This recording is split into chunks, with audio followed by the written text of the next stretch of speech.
All companies must generate or obtain cash in order to function. While you can check the balance sheet for the cash total of a certain period, it doesn't really tell the whole story. Did most of the cash come from net profit? Or did the company recently open an accounts payable in the form of a bank loan? Did most of their money for the period go to operations? Or are they investing in additional capital to grow their business? To answer to these questions and more can be found on the statement of cash flows. The purpose of the cash flow statement is to reveal the cash receipts and the cash payments in one of the three following activities: operating, investing, and financing. Operating activities, of course, involve money coming from the daily operation of a business. This includes many of the transactions you would see on the income statement, such as sales revenue or utilities expense. Investing activities usually involve fixed assets such as property, plant, and equipment. Investing could also involve the buying and selling of other companies' debts or even collecting on loans to other entities. Finally, financing activity involves many of the transactions under liabilities and equity. A common way of gaining capital is the issuance of common stock, and an outflow of cash would involve any paid dividends on that common stock. The repayment or acquiring of long-term debt is also a financing activity. Each of these activities involve cash or a cash equivalent.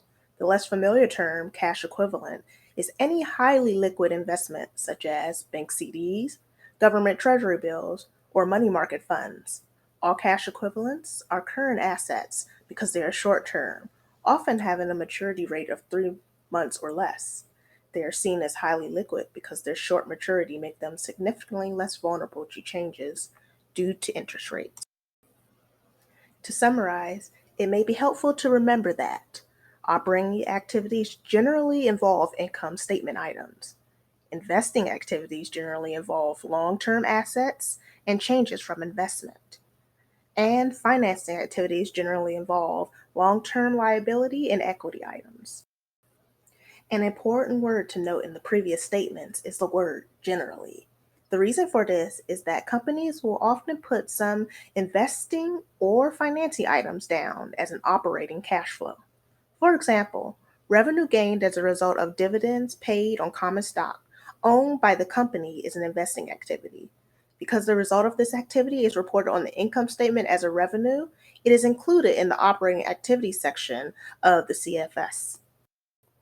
Now, let's look at a real life example of a company's cash flow statement. This is Apple's 2018 statement of cash flow. We first take the net income off the income statement.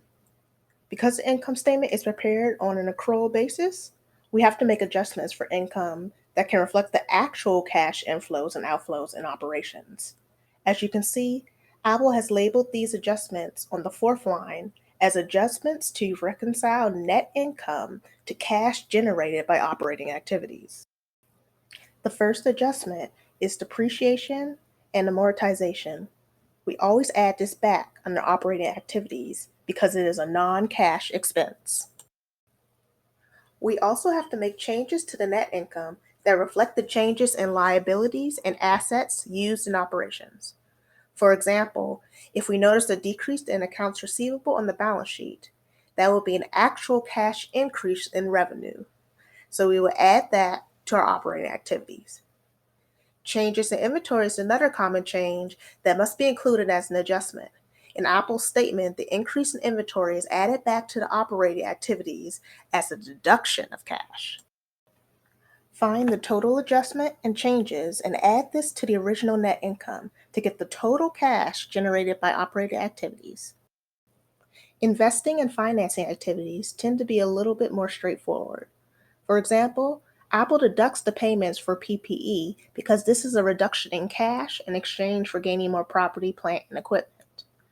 And in financing, Apple deducts for the issuance of dividends, but adds for the issuance of common stock. Both activities do a reduction or an increase in cash, respectively. Find the total cash for each activity and add this to the total operations, and you will have the total increase or decrease in cash and cash equivalent.